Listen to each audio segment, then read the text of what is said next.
Common Ground. It's always wild to be on these Zoom calls and to not be present with you at the river. It is so good to see you all. I know as Matt and Maggie were kind of leading in the confessional, it's been quite a week. It's been quite a week for many of us.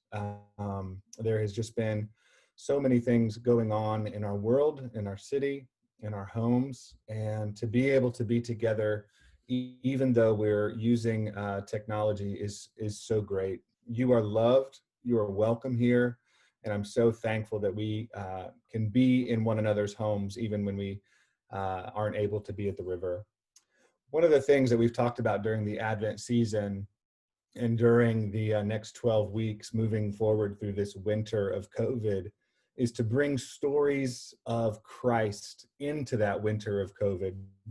I was so thankful for Fred's testimony last week and looking at 2020 and how 2020 has been a great year in light of his eyes being open and seeing the love of neighbor come to life in a new way and giving him purpose.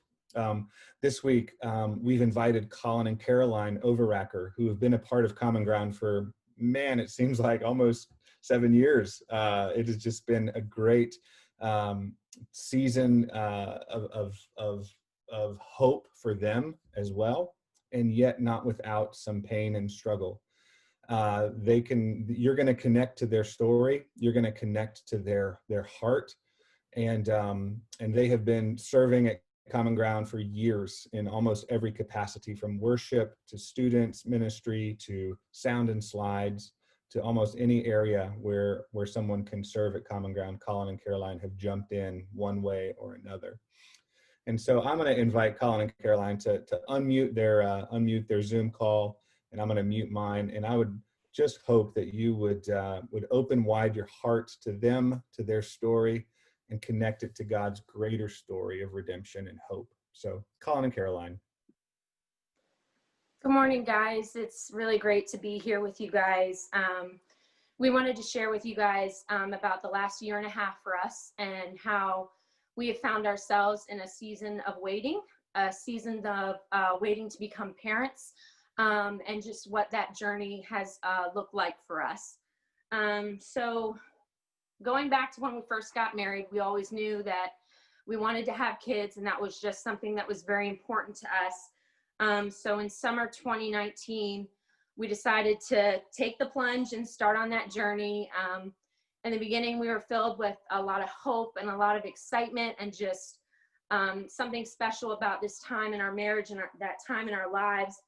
And as months started to go by, it started to just get harder because we were not parents yet. And then last December, that was the first month where things really started to feel like we were hitting a wall. We had been hoping that we would have news to share with family over Christmas, and it just didn't pan out. And that was the first time I remember just really feeling this deep pit of grief that I hadn't felt before, starting to feel hopeless and just alone and lost.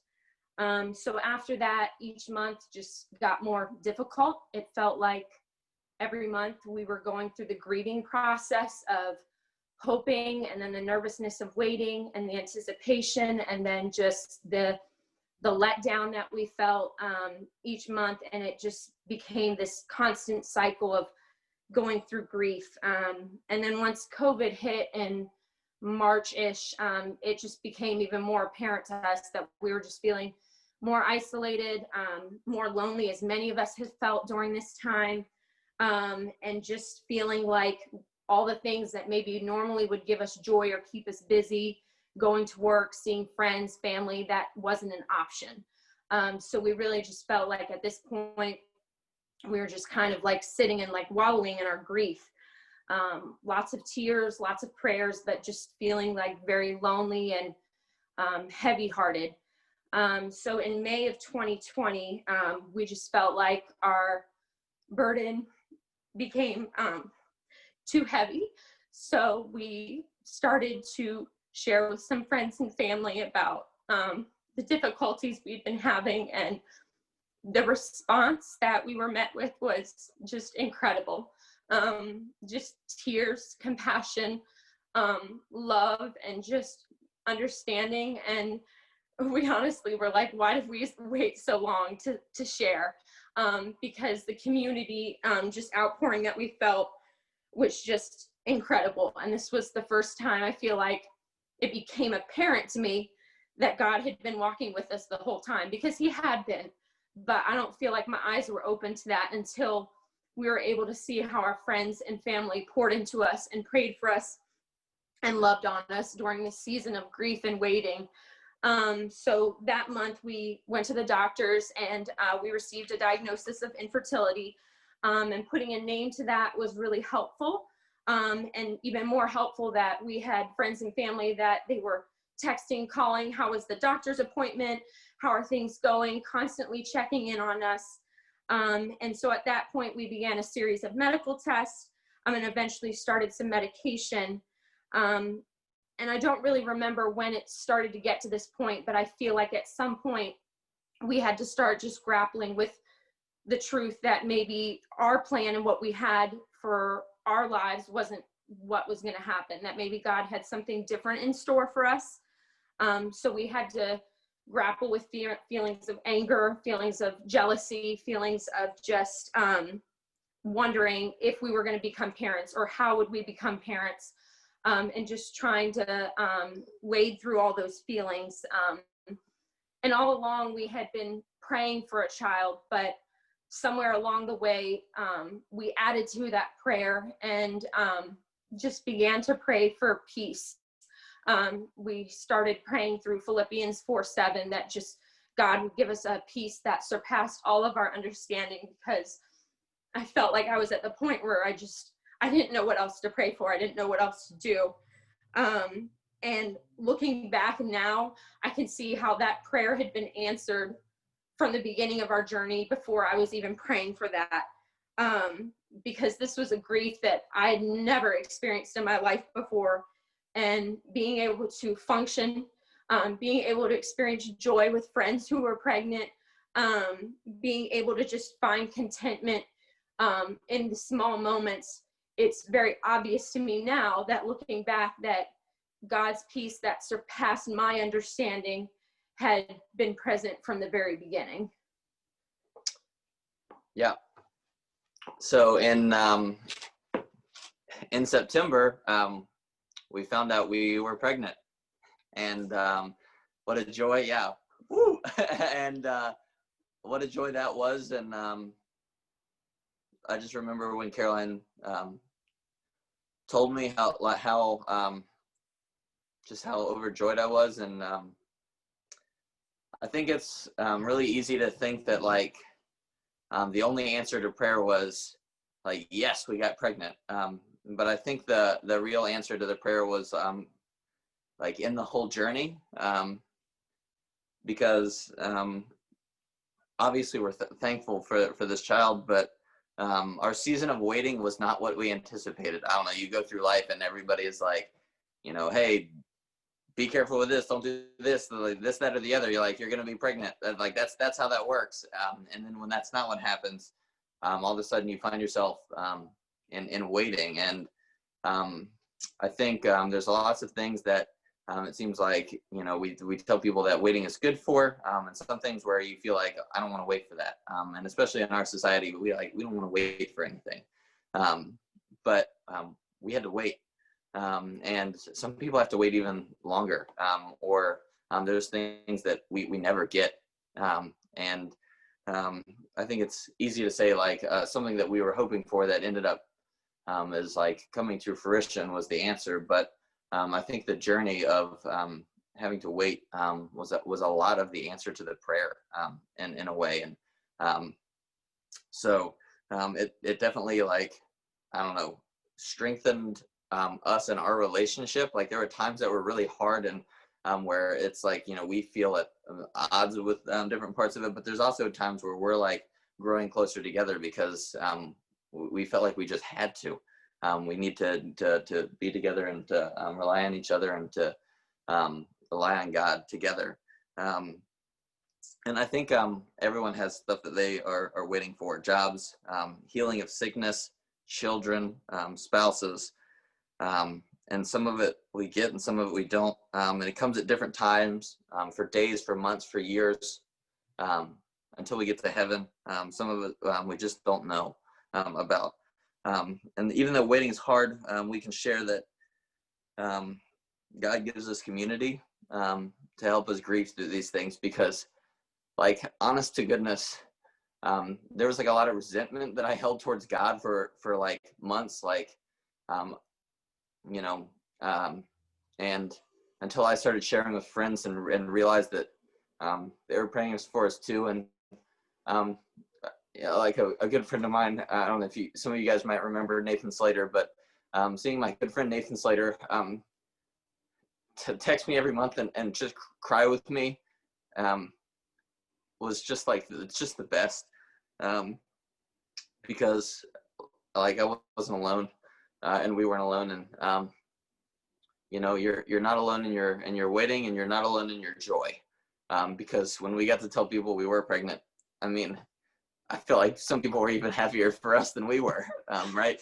And so it was just, yeah, it was great. So call on Jesus and call on your community, and sometimes be really prepared to wait on God, because he really gives us peace in things that we didn't realize we needed peace through. So that's what our year has been. Yeah, I think God's just like brought us a lot of joy in things that felt like they were not going to be joyful, and that's pretty sweet. So thanks, guys, for listening. We love you guys.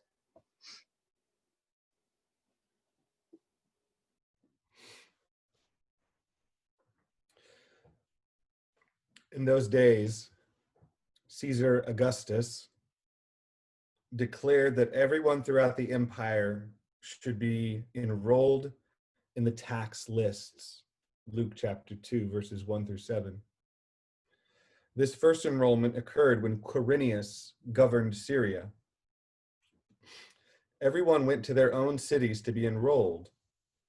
And since Joseph belonged to David's house and family line, he went up from the city of Nazareth in Galilee to David's city called Bethlehem in Judea.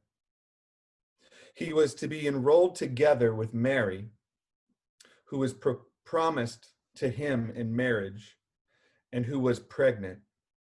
While they were there, the time came for Mary to have her baby.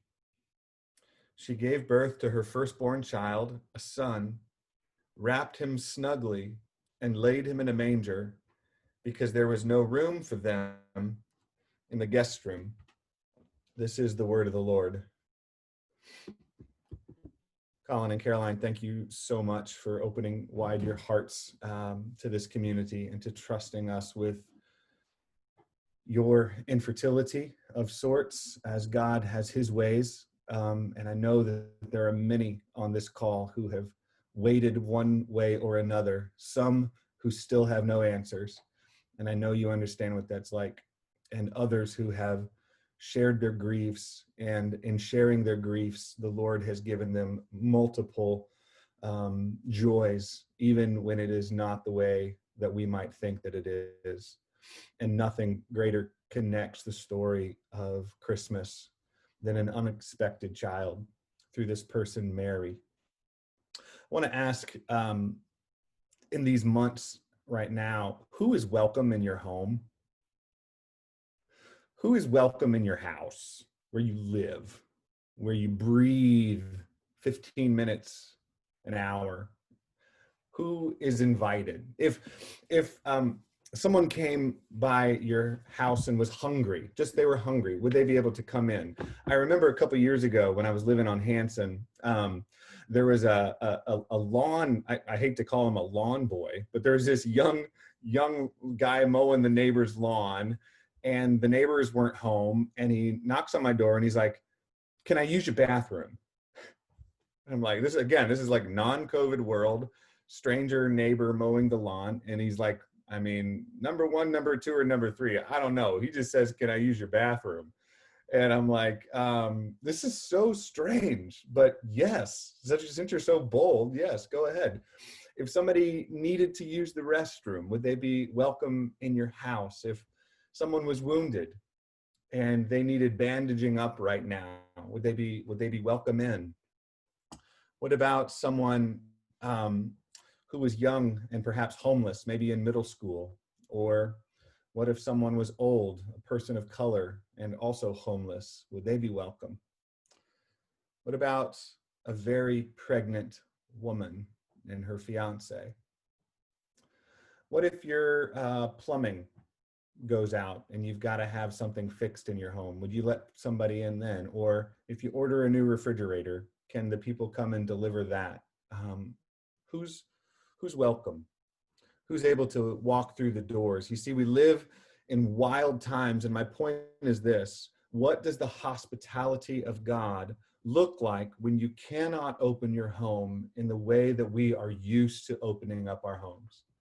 What does the hospitality of Christ look like when our own ideas of that hospitality have been completely shattered, and we cannot have people the same way that we're comfortable with or used to? And how do we use our imaginations and spirit to welcome, feed, clothe, and give birth in ways to new spirits and new imaginations of love? And how do we make room for others when there is no room in the inn? And is the issue really a global pandemic, or is it that our hearts are not hospitable even before the pandemic to what God might be wanting to do in the area of making room for others that might just in fact be Him? This will pass. This season that we are in will pass. You have to believe it, and you have to hold your hearts deep into the belief that God is not going to end this world through this pandemic. He has a transition for all of us, and that is when His Son returns and all things are made new. This will pass, but how do we make room for Christ to be born in us and after the season that we are in? I think it will take a reshaping of our understanding of what government is. And I know that sounds strange in light of what I just said before, but in light of the text, we are going to be forced to rethink what it means about the government. It will take a reshaping of our understanding of home, and it will take a new understanding of grace that would let a young, pregnant, scandalized woman into our homes and our hearts. And maybe it's not a young, pregnant woman, but perhaps it's an older or never pregnant. Perhaps it's someone scandalized in our culture for a variety of reasons. But the narrative gives us eyes to see that when someone is in need, is someone you know in need, no matter what their background, their orientation, their sin, their shame might be, when someone is in need, like Mary, they are in need of hospitality. They are in need of our hearts being open, the way that I think of Nathan is opening wide his heart to Colin and calling and texting and weeping and grieving every month after month after month as the answers are no. Yet, what I think in light of all of this, Joseph goes home because he is from the line of David. And Caesar Augustus calls this census and this census is in order to be taxed. And so he goes home, and you wonder, why doesn't Joseph, if he's going to his hometown, why doesn't he stay with relatives? Why doesn't he stay with a cousin who's found out that, oh, Joseph, I hear you're getting married. Congratulations, you and Mary, come stay with us. Why are the family's homes shut? Is it Mary? Is it this woman? Is it that he would stay with such a woman? As the text would call Joseph a noble man. And then here's Mary, exiled wherever she went. You talk about Mary and Joseph, Advent in exile. Not just that there was no room in the inn, and I can imagine for those who have been shamed and those who have been blamed in this world, that a nice little birth in a stable is nothing compared to the church lady's eyes as she would walk into the synagogue and say, oh, there's that Mary, pregnant by God. Yeah, right. Maybe a little stable birth was a respite in comparison to the shame and the gossip of Nazareth. that was going down.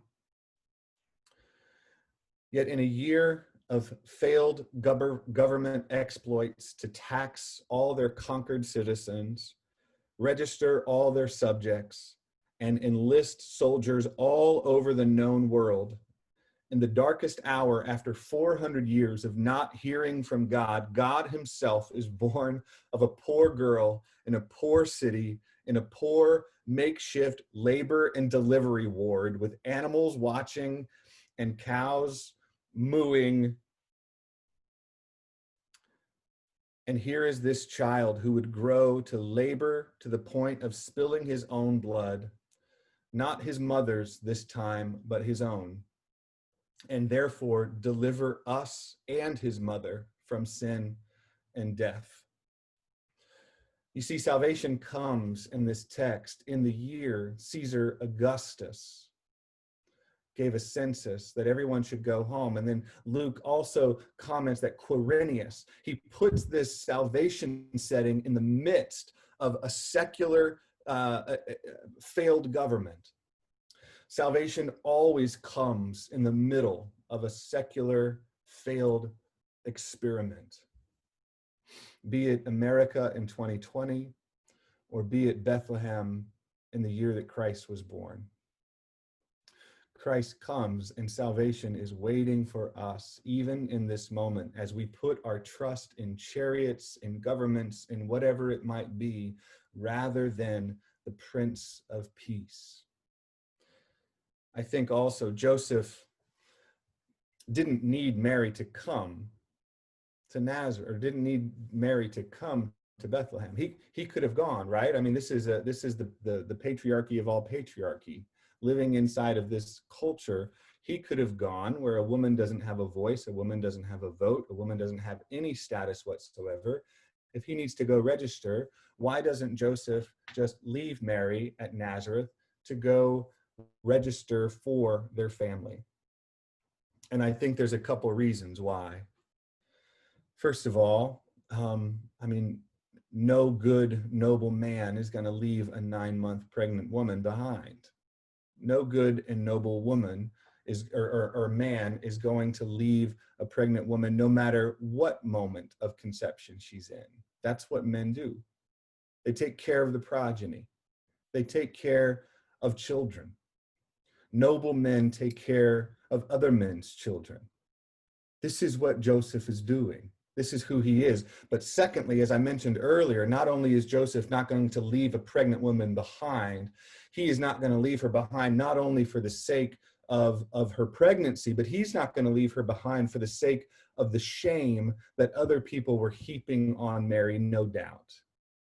You see, that's what noble men and women do. They carry the shame of others and they say, you can hit me, but you cannot hit them.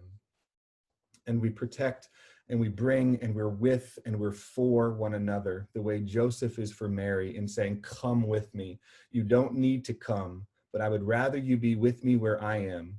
And it's not a matter of protection of this physical violence or whatever may bestow. It could be, but it is a love that says, where I am, you will be, and where you are, I will be. And then there's Mary. Mary understood that when God is born in you, there is no barn in Bethlehem that does not become a palace.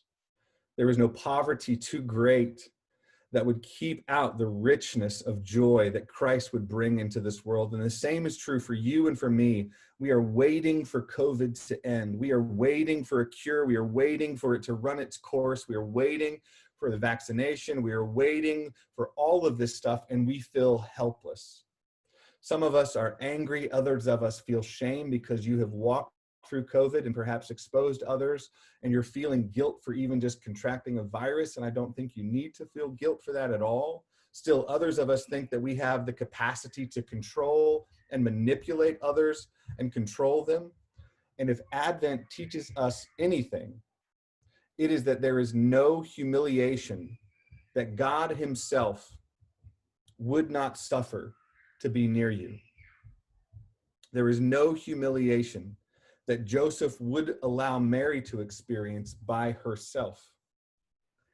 and he had to be by her side. And there is no humiliation that Mary wouldn't suffer for Christ to be born into this world. She would gladly take the insults and the shame and all of the church ladies and men's eyes in the synagogue for the chance that Christ would be born. So what humiliation are we willing to endure for the sake of Christ to be born in us and into this world? We reject humiliation. The root of humiliation is that word humility. And in this season, and it is this very reason that Christ was born, that he would come to be a servant, not to serve, but to serve others. So where are you serving in the midst of all of this?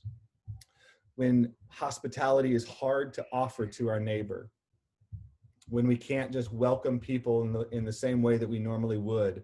So 3 things that I think that this text in Luke chapter 2 really gets at, and that is poverty, obscurity, and rejection. And when you think of how to live this passage out this week, I want you to think of poverty, obscurity, and rejection. First of all, do not stop giving to the poor. Do not stop caring for the poor around us. Everywhere we go, everywhere we walk, open wide your eyes this season as you're walking downtown, as you're walking to work, as you're going to work, as you're thinking about your family. Where might Christ be calling you to be a part of the tangible Christmas that might bring light and hope to others, not just a blind cash gift that says, here you go, here's my money, now I don't have to deal with you, but something that is relational in the way that Christ gives, that he who was rich became poor, that we through his poverty might become rich. How can we give in a way that is relational and is also tacked with a cash in hand to say, I'm here for you in this way, but I'm also here for you physically in ways that you may not have anyone else on this earth to root for you or to be in your corner. Secondly, obscurity. There is no doubt that Christ was born under the cover of darkness. Nobody expected Jesus to be born this way. Nobody expected the Messiah to come this way. He was supposed to be a king in a palace, and yet here he is, a humble, naked baby boy wrapped in swaddling clothes in a food trough, wrapped in obscurity. And didn't they say, well, isn't this Joseph the carpenter's son? And Jesus comes in the absolute quiet insignificance. And so, church, I want you to be committed to the absolute quiet insignificance of this life. And I'm not saying that for those of us who might struggle with our insecurities, that's different. I'm saying a posture that is not trying to make a name for ourselves or to pad our resume or to climb the ladder, but to rather downward, to experience a downward mobility that would say your needs over mine. This is the quiet life that the apostles talked to the Christians about. Live simply so that others can simply live. So this week, I want you to quiet your voice on social media, quiet your voice even in the universe, quiet your voice so that you might be able to hear the sound of a pregnant earth ready to give birth to Christ as he comes again. Listen for those ultrasound waves in the planet as God is. I'm like, oh, listen to those ultra waves. Ultrasound, right, Colin, Caroline? Come on, it's been a while for me. Give me a break. That's what I'm saying. Listen to the planet as God is trying to reveal through these sound waves, ocean waves, wind, squirrels. All of creation is aching and groaning for the sons of God to be revealed. And then finally, rejection. Mary and Joseph were rejected in his hometown. There was no room for them in the inn because there was no room for God to be born in a home. And we must be born, that he must be born in our hearts. And therefore we make room for those who are rejected and left out. How can you make room for those who are rejected and left out? first of all, and I think this is part of it, is that we as a church begin to see anyone who is alone as an emergency. That anyone who is alone, that we would see them as an emergency, someone to, not a project to deal with, but someone to love and someone to reach out to and to ask, how can I be there for you in this season?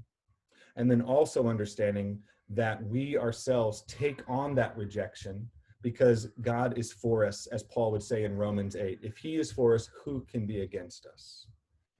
The exile of Mary and Joseph in Bethlehem is the reminder that like mother, like son, like father, like son, like Joseph plays the midwife, and as poor Mary swaddles her own baby, rejected and poor, that the Christ child would grow to be rejected and poor. Isaiah 53 would say this in closing: he was despised and rejected, considered cursed by many, and the punishment that brought us peace was upon him. I know we lit the candle of peace today, but peace comes at a cost. And the way that the church sees peace is not the way that the world sees peace. The punishment that brought us peace was upon the shoulders of Christ. So we can be rejected. We can be turned out. We can lose everything that this world would want to give us, and yet still find peace, because in our hearts and in our souls, Christ has given us something no government, no country, no spouse, no child could ever give us. And that is the promise that we are the beloved of God. And that is who you are. Mary, in her poverty, wraps her own baby. Now, I said it's been a while for me, and it has been, but I'll tell you this, we didn't swaddle our own baby. You know, the baby comes out and nurses take him and wrap him up, and then they bring him to you. But not for Mary. Mary wraps and swaddles her own child, lays him in a food trough where oxes and ass and animals are eating from. And so when we come to the Eucharist today, we are reminded of Christ in a food trough, that he might become the food of the world, that as we eat and as we drink in this moment, that you would understand that this is truly the food that gives us hope and peace in this season that we're in. On the night that Christ was betrayed, he took the loaf and he broke it. And I'll tell you what kind of week it's been for me, church. I don't even have anything with me in my hand. I'm upstairs, kids are running around. I don't have anything, but I'm going to go downstairs and get it while we break bread together. So here we go, symbolically, church. We are reminded that Christ took the loaf and he broke it and he said, "This is my body broken for you. Do this in remembrance of me." And after the meal was over, after the Passover meal was over, Christ took the cup and giving thanks to his Father, he said, "Drink this. This is the cup of the new covenant poured out for all of you, that we might love one another as Christ has loved us." So church, as you break bread in your homes, wherever you are at, let me say a word of prayer, and then we'll have a time of silence together in this Eucharist moment, and then we will be led in song with Lonnie and Melissa. We'll go forward from there. Let's pray together. Our great God and King, born of a virgin, born in King David's town, King David, the one who was the least of these, as Samuel went to try to find a new king, and all of his brothers were head and shoulders taller and stronger and older and wiser. And yet when God, through Samuel, saw David, he anointed him in obscurity. So Lord, may we find this Christ in the line of prophet, priest, and king. And may through our baptism, we identify with this Jesus who now calls us his beloved, even in our despair and in our grief and in our joys. We celebrate you, King over all of our despairs, King over all of this world and universe. May we turn our voice down and listen to you through this meal and what you want to say to us. We are your church, the sheep of your pasture, and we shall dwell in the house of the Lord forever. Amen. Let's break bread together, church.